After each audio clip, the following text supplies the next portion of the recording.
All right. Welcome, everybody, back to Optimum Ideation Podcast. We have an amazing guest today who's helped thousands of entrepreneurs become millionaires. And his story well precedes him. And I'd love for him to just feel the warmth of Optimum Ideation and share some of his business insights with you guys and help you realize that it's not all just a perfect success story, but there's actually some pitfalls. And if you download his book here, I Compete, you could get a little bit more insights on him and hear a little bit about those stories. But John, I'm so glad that you're able to join us today. Thank you for coming. Tim, it's my pleasure. Thank you. Yes, sir. So what I'd like to do is, instead of like going into your story and everything, because I feel like it's out there enough. Like let's just have a little chat discussion about business, maybe share some insights. And I'll start with a question. Like, let's go back to the start, and what got your business to now? Like what is like the initial step that kind of got you going? Well, my dad, I was born when he was at Michigan State, and he had 5 children very, very quickly. And Wow. he grew up poor. While I was going to school, he worked 40 hours a week, and he always wanted to be an entrepreneur, but he never got a chance because he was so busy earning money for our family that he never got a chance. I remember. And Tim, this is way before your time. You can't remember a world without malls, but I remember a world without shopping centers. And Yeah. I remember him in 1956 or 7. They built a shopping center near us. I remember him with a next door neighbor drawing a machine a brush machine that went through the shopping center and cleaned the parking lot. And so he wanted to be an entrepreneur, never got a chance. And when I was in college, he reached out to H&R Block and wanted to buy a franchise. Now he had enough money and he had me to run it. And so that started me on my entrepreneurial journey. It was all my dad.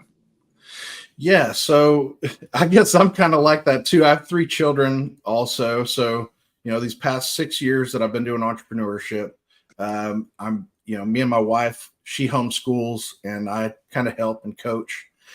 I always wanted to make video games. Like I thought that would be like the perfect path for me, but I wound up getting into pipeline construction and took my career that way, and now I'm in recruitment and marketing. And I don't know that I'll ever be there, but my kids, they're kind of that next level like you were, and they love it, like they love the programming side of it. They love the design and like 3D animation. And so, maybe they'll be the John Hewitts of our family. That'd be fantastic. I always wanted to be first baseman of the New York Yankees. Yeah. Well, too late. It's too late, I think.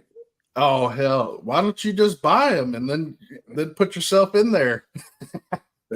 In my last 40 years, they haven't been for sale. Yeah. So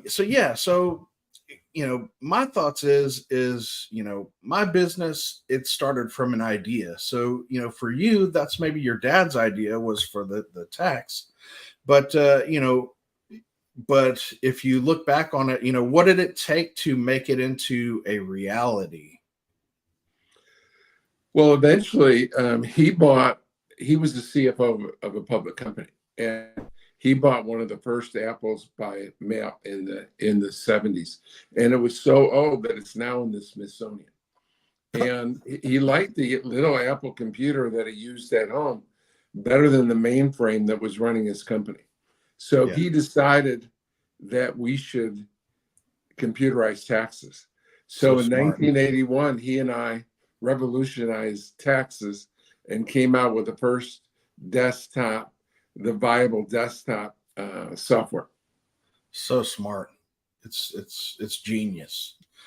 I guess that's kind of what I saw with the capabilities of tech is it's like boundless. And so as much as I hated it in college, like I was always like the tech guy that everybody went to. And then in pipeline, it's like, hey, you're one of the only guys with a college degree and you got some tech experience. Well, come over here and fix the website up, or help us with the server or whatever it may be, And so I've just always been like that go-to type of guy. That's a huge extra capability that you've obviously monetized. Yes, sir. Oh yeah. So it's like, for me, it's like imagination is what makes it into reality. Of course, a lot of hard work, but our imaginations are what makes these ideas into reality. Would you agree? Yeah. If you're going to change the world, you got to do something different. If you did what you always did, you get what you always got. You have to take risks and new frontiers. Yes, perfect. How do you think the average Joe sees someone like yourself and what they've accomplished? How do you think that they see you? Well, I think that there's two different ways that they see me. One is a nuisance that in life I've learned that everyone wants you to be normal. Yeah. And everyone tries to drag you to normality. I mean, human beings tend to be herd animals. And if you're running outside the herd, your friends and your enemies and your acquaintances will all come get in the herd with me. Come on. Don't go on your own. Come in the herd with me. So in one sense, I'm constantly being drawn.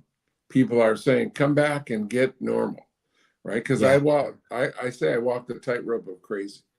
And in another sense, I'm like a icon or a legend or in my own mind. I mean, I've founded two of the top 100 retail chains in the country. I founded one of the $1.5 billion of public companies. Yeah. So I'm an outlier. I'm a black sheep that people don't understand, and they say he's a little off the reservation. Yeah, and it's really sad because you're probably one of the most sane people,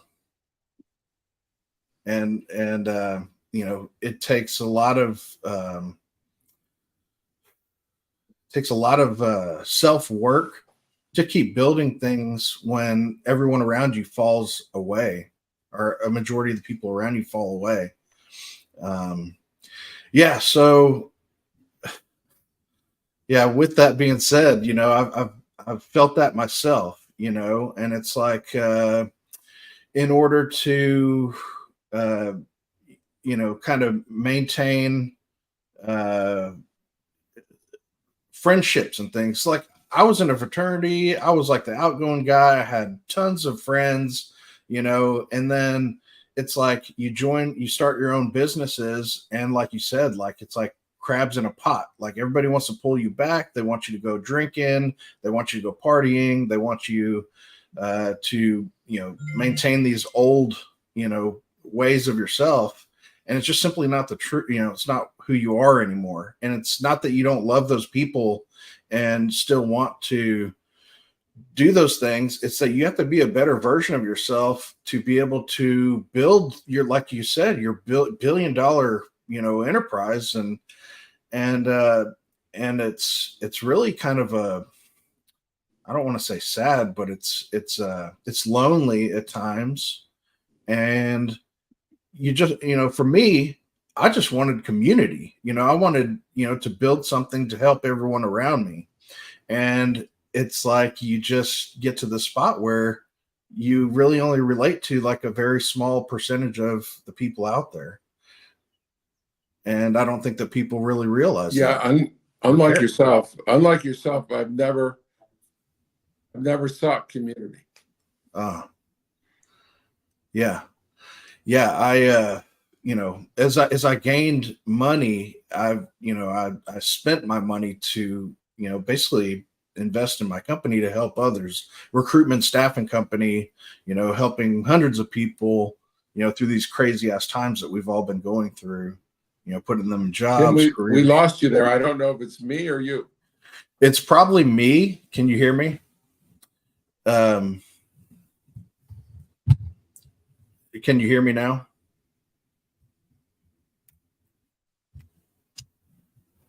Are you able to see me or hear me?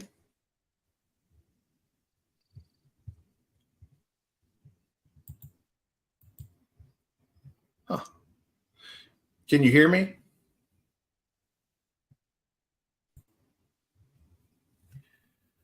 Are you able to hear me or see me? And now I am. You were Okay. lost for about 2 minutes. Okay. All right. Well, sorry about that. Like I said, I'm over here in Texas, and the weather, we've got like a thunderstorm passing by right as soon as we started, really. You dropped off after talking about you were in a fraternity and Yeah. you had community, and as you went away from that, people were trying to draw you back in. That was the last I heard you. Yes, sir. Yeah, and it's it becomes long. It's not that you don't still love those people and or want to spend a bunch of time with them. It's that you don't have as much time anymore. All your time has to go to building and doing your job, and essentially you're working like 24/7 when you're starting to build businesses. So it's not that you're being selfish or trying to be better than anybody else. It's that you don't have the time to break away and give everybody your time like you used to. Yeah, I'm different. I have 9 children, and they're all want to be part of the group and like their mothers. And Yeah. I never ever wanted to be part of the group. Yeah. So I can't even imagine. I mean, my youngest son who just graduated Auburn, he joined a fraternity, and he said it was the best time of his life. My Yeah. daughter, who is my youngest child, my youngest daughter, she just graduated high school. She can't wait to join the sorority. Yeah. When we toured colleges, she had to look at the sorority houses. Yeah. So to me, that would be death, being part of a fraternity. I mean, just I have zero interest. You So know, most people are like yourself that want to be part of the group. I yeah. don't really care. Yeah. So I am a bit different, maybe a little bit more like you than you might believe, but um I always did the most difficult things that I could throughout my life. And so it was so difficult for me to want to do something like that. But I knew, coming from a poor background, that if I did not learn how these people lived their lives and how their families raised their children, that I was not going to be successful. I knew that it took network to be able to go where I wanted to go in life.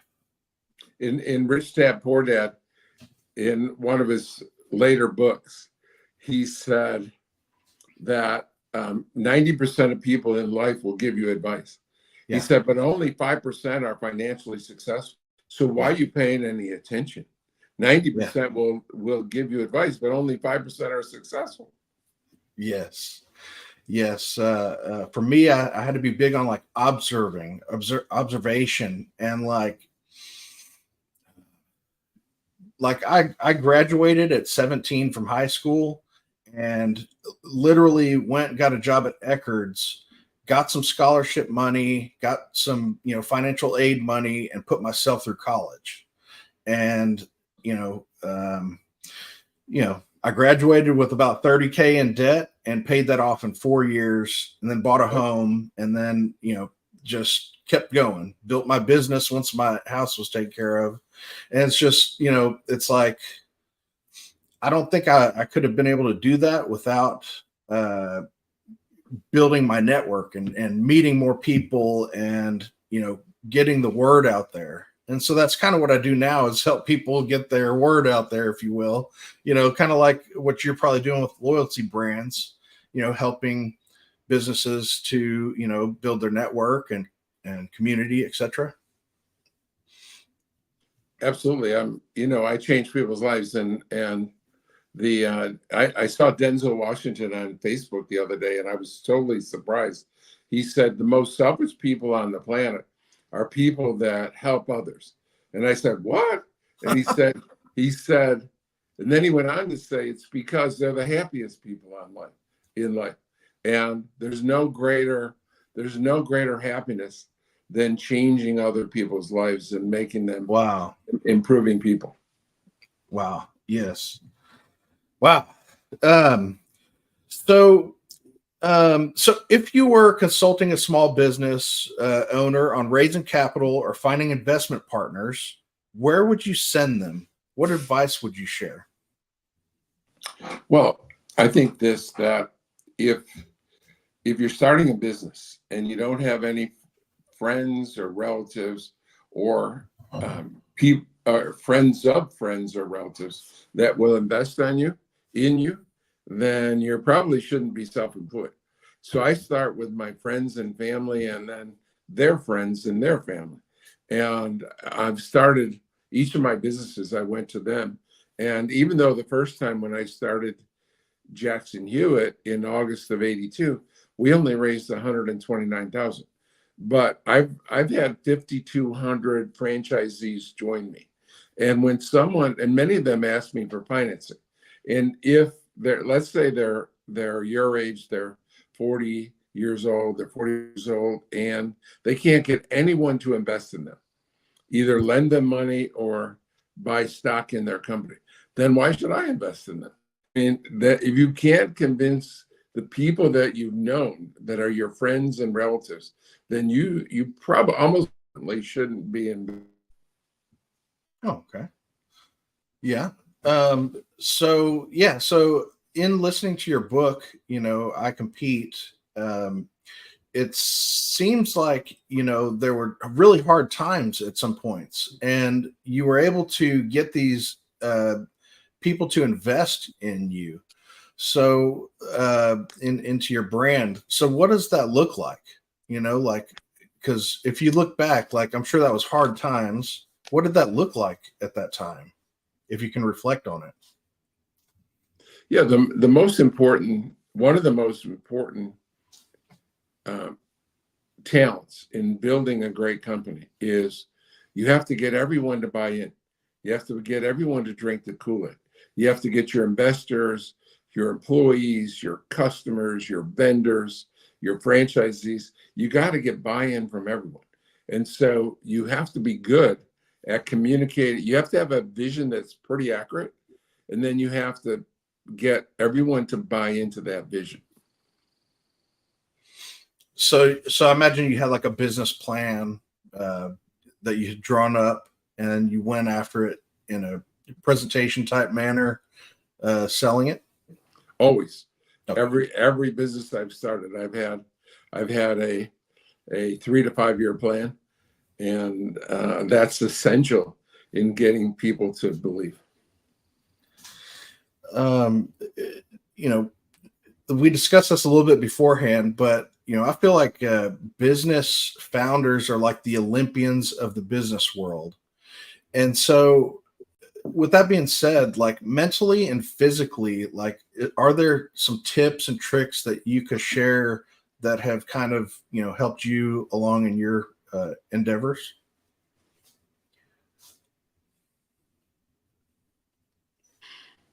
Yeah, I think that another attribute that I'm really proud of is that with everyone in my life, I want what's best for them.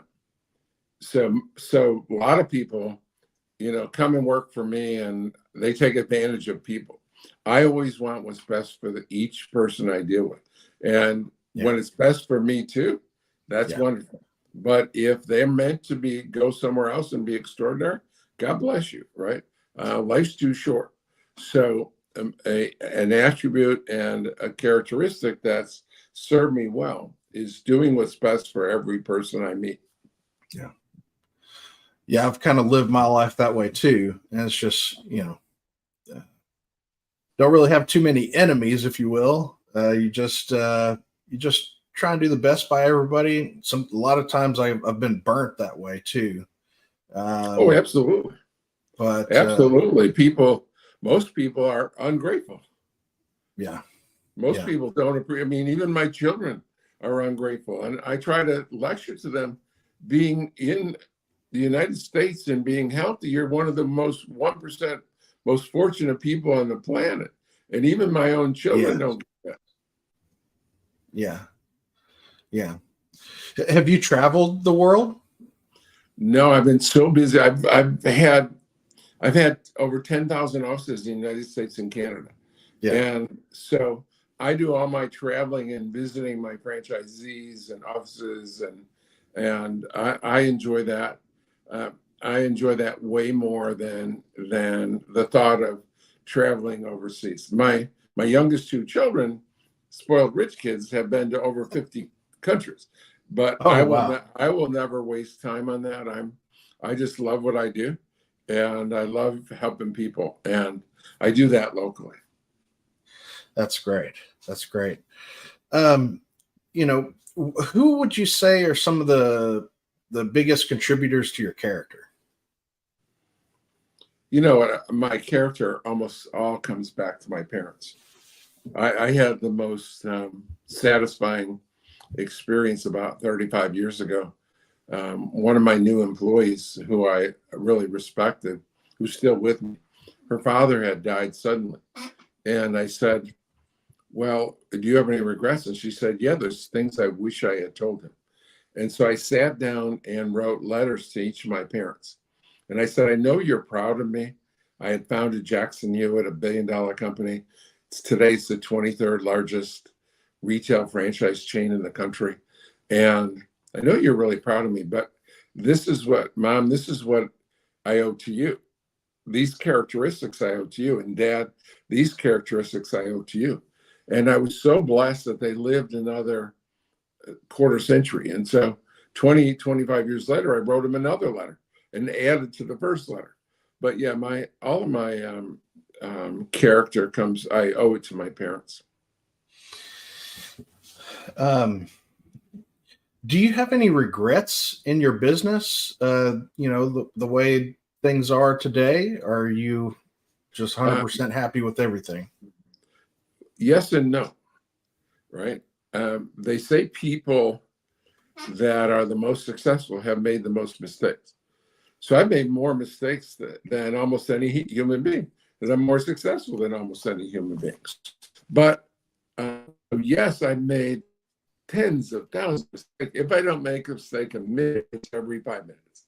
And yet I don't, one thing about me, I never ever look back and say, what if? I've screwed up royally. I've screwed up, again, thousands of times. But I'm left with where I am. And so I never waste a minute saying, well, if I hadn't fired that person or hired that person or signed that deal, then I would be so much better off. That's just a waste of time. So yes, I've made incredible number of mistakes, including huge mistakes, but no, I don't regret any of them, because life's too short. I don't have time to figure out what would have happened. Yeah, I agree with you. Now, what's the best piece of advice for an audience that truly wants to better themselves or others in this life? The best piece of advice is, as I said earlier, that giving, you can't outgive God, right? You have, our mission statement is having fun, improving lives. And that's simple, having fun, improving lives. So giving back, I'm 75 years old in a month. And people say, why do you keep working? Well, for much is given, much is expected. And I can't imagine, with all my wisdom and knowledge of 55 years business to just sit back and on a beach. What a waste. Yeah. I can help every day. I'm changing lives and helping people. Even in this podcast, at least one of your listeners is going to just to change their life. They're going to hear something. The whole thing isn't going to resonate with everyone or anyone, but one thing or two things is going to resonate, and someone's going to change their life from your podcast today. Exactly.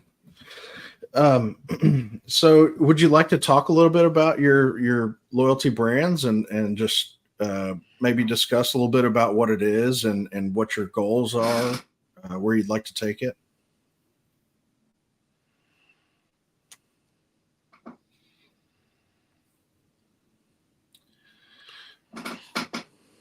The storm got you again. We can't hear you. Okay. Can you hear me now?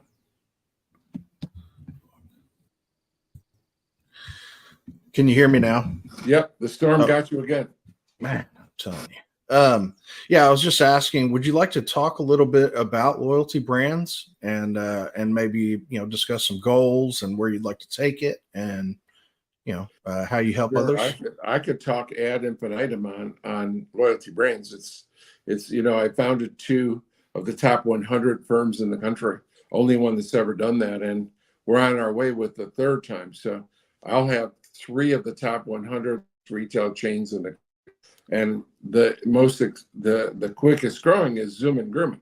I've just loved the pet industry, and our Zoom and Grooming, which is mobile grooming of pets, mostly dogs, but some cats, is just growing by leaps and bounds. And what by the end of 2024 will be #1 in the country, and we'll have within 5 years we'll have thousands of vans around the country, household names like Jackson Hewitt or Liberty Tax. So I'll have 3 household names, and we have 8 brands. The others are growing slower, but the most exciting to me is the pet industry. Everything pet is just exploding. Food and food delivery and dog walking and pet sitting and insurance and everything is just exploding. So in the tax industry, it's been plodding. It grows 1% a year for 55 years. In the pet industry, it's growing. Yeah. I saw that as well. We don't have huge money behind us or anything, but we did do some investment into like a little pet supply, Amazon type thing, and that does okay. But I just saw where it's like nobody's spending money on themselves; they'd rather spend it on their animal, and hey, you caught it as well. Yeah, when they survey Americans today that have both children and pets, most Americans like their pets better than their children. Yeah, I see that when I go visit my parents. Right. If you what practices or techniques throughout your day make your day a success? I have a notebook that I write everything down in. It's sort of a business journal or a business diary, and so that writing everything down and emphasizing the most important things is really key. In thinking back over my career, when you go to a meeting with 20 people, there'll be 2 or 3 people taking notes. Yeah. And most people don't take notes. Well, the most successful are typically the ones taking notes. Yeah. That's always been me too. I've got 2 books over here that I keep up with. If you ever write another book, what will it be about? I am writing another book, as a matter of fact, as we speak. And perfect. What I decided to do, and this may flop or it may succeed, I went back and said, who are the most influential people in my career, in my 55-year career, including my parents and some friends, but mostly in business. And I came up, it's over 100. And so we're interviewing all 100 that are still living. And then I'm telling a story about them, their journey, so a page or two, and then saying what I learned from them. Yeah. And then as an example of how to change your life, this is how this relationship changed my life. And by the way, here's a business tidbit or sometimes personal tidbit. Yeah. Yeah. Yeah. I can see where that's super helpful. I can think back on, all the people I've met in my life, and each one, being a small piece of myself. So I see how that could be some good writing there. Somewhere close to that, but if you could interview, let's say 3 people, live or dead, who would it be? I feel like this is always a good kind of character question. Well, I guess I would pick, of course, Jesus, and I mean that's automatic. I sort of want to meet Warren Buffett, Okay. and Mickey Mantle was my favorite baseball player, so I would say those are the 3. That's awesome. That's awesome. Well, you could probably grab Warren soon, before it's too late, Do you have any networking event, book, product, service, anything that you'd like to talk about as we kind of close out? We've lost you again. Can't hear you. Damn it. Do you have a product, book, service, a networking event, anything coming up soon that you'd like to talk about and share it with the audience before we go? We do events every month. So, but what I would say is that if any of your listeners would be interested, they can get a copy of my best-selling book by sending me an email at john@loyaltybrands.com. I'll send them a free book. Perfect. Yeah, and I'll put these notes in the links below. And then, is that the best way to get a hold of you, or Absolutely. Okay. At LinkedIn or john@loyaltybrands.com. Beautiful, Mr. Hewitt. I appreciate you. Thanks for coming. I hope you enjoyed yourself, and I look forward to networking with you in the future. Thank you, Tim. Have a wonderful day. Thank you, sir.